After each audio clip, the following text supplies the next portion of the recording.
Hi everyone, it's Amy here. Welcome back to my channel. I hope you're all doing really well. So today I'm going to be doing my March book haul, but it's all of the books I've basically bought since January. So we've got 2 months worth of books here. First up, the only book that I didn't actually buy for myself, and that is Mooncakes by Wendy Zhu and Suzanne Walker. You may have seen this one in my February wrap up. I've already read it, really enjoyed it. I won it as a giveaway prize from my lovely friend Hannah, who ran a giveaway on her Instagram page. I will link her down below if you want to go and see her. It's essentially a graphic novel that follows the story of these two characters here on the front. One's a witch, one's a werewolf, and they're basically trying to fight evil. It's very beautiful, very magical. It's also very diverse. It's got queer characters, non-binary characters, we've got Asian characters, we've also got someone who's deaf. So yeah, really good, would highly recommend. Now on to the books that I've actually bought for myself. A couple that you may have seen in my spring TBR video. The first one being My Dark Vanessa by Kate Elizabeth Russell. Follows the story of a 15-year-old girl who falls in love with her teacher,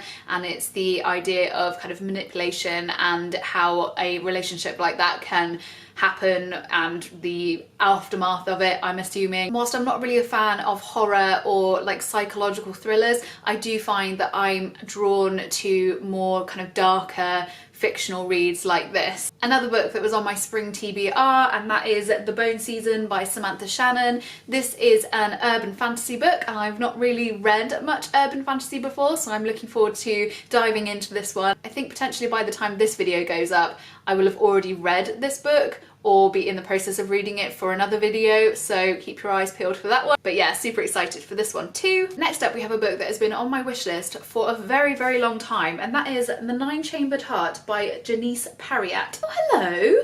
Sophie McIntosh has blurbed the back. Interesting. Oh hello.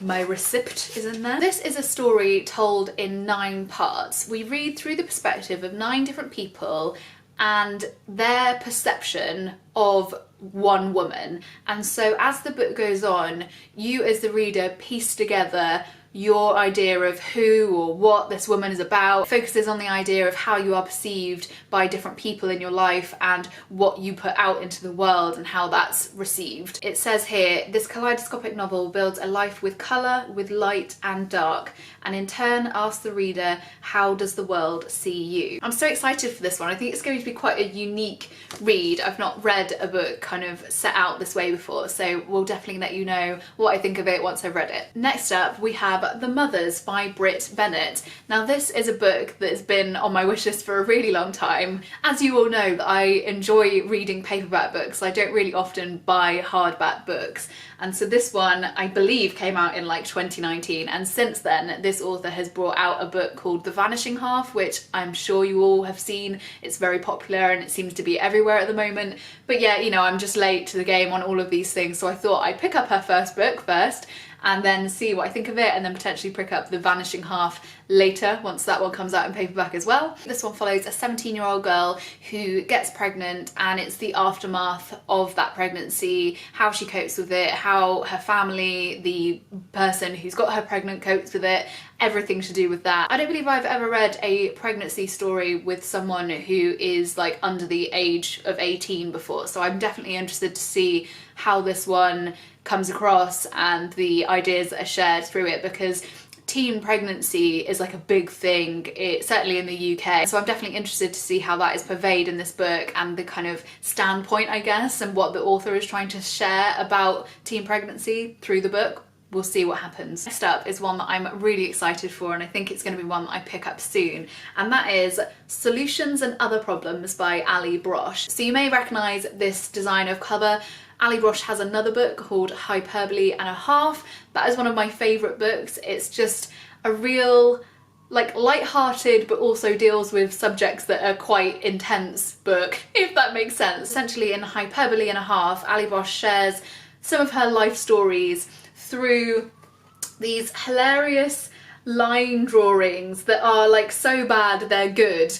and they're just really, really funny. Like, that book just makes me smile. It's one of the only books that has properly made me laugh out loud whilst reading. And so when I knew that she had another book coming out, I've had it on my wish list for years waiting for it to come out, and now it's here. I believe this is a similar read to Hyperbole. I think it's going to be her sharing more experiences, advice, thoughts about the world and all of that kind of stuff, and I can't wait. I'm so excited. I'll let you know what I think once I've read it. Next up, we have Such a Fun Age by Kylie Reid, and again, this is another one that's been super popular and I was just waiting for it to come out in paperback. Here we are. So in this book, our main character, who is a woman of colour, is apprehended and accused of kidnapping a white child who she is in fact babysitting. Her employer then goes about trying to fix the situation and make things better again. I don't know if she does, if she doesn't, and what kind of happens after that, but I'm super excited for it. Again, it's another one that everyone seems to be raving about, and I've seen it on lots of people's top books of 2020, so I think it's going to be a good one. On the back here it says it will fire off a million debates, so I'm keen for one that will make me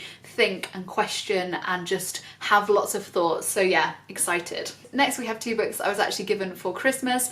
I'm aware that we are now in March, but these just came to me late in the post. The first one of these is a poetry collection, and that is The Historians by Ivan Boland. Not a huge reader of poetry, so I'm going to be interested to see if I enjoy this one, but from the back it appears that this is the kind of final poetry collection from this author, who explores themes of feminism and women, the world that we live in, the history of women and all that kind of stuff. I will definitely feedback my thoughts on this one to you because, as I said, I am not a poetry reader, and so it will be interesting to see how I get along with it and if I understand it. And the second of those books is a non-fiction read, and that is Outspoken, 50 Speeches by Incredible Women, from Boudica to Michelle Obama, and this is curated by Deborah Coughlin. I'm really keen to see what this one is like, because the people on the back here, we've got people like Virginia Woolf, great, I've read essays from Virginia Woolf before. As I said, Michelle Obama is on there too. We've got Oprah Winfrey,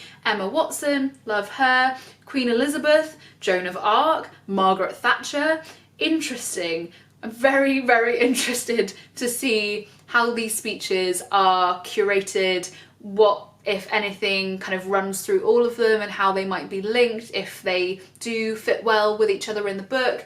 I think it's going to be a good one. I'm looking forward to it. Do you read many non-fiction books of this kind? Would you pick up something like this from a bookshop? Let me know down below. And the final book I have to share with you today is Ninth House by Leigh Bardugo. This is another one that I've seen everywhere. I definitely got sucked in by everybody's top books of the year and just wrote a big list, and this is one that I saw mentioned many, many times. This one has been likened to The Secret History by Donna Tartt, which is one of my favourite books. I really enjoyed that one, so I'm hoping it's going to be like that. I don't think I've read anything by this author before. I'm trying to think. I've definitely seen their name a lot, but I don't think I've read anything from them, so not sure if I'll like their writing style, but hopefully I will. It looks like it's set in an American university and there's been a murder.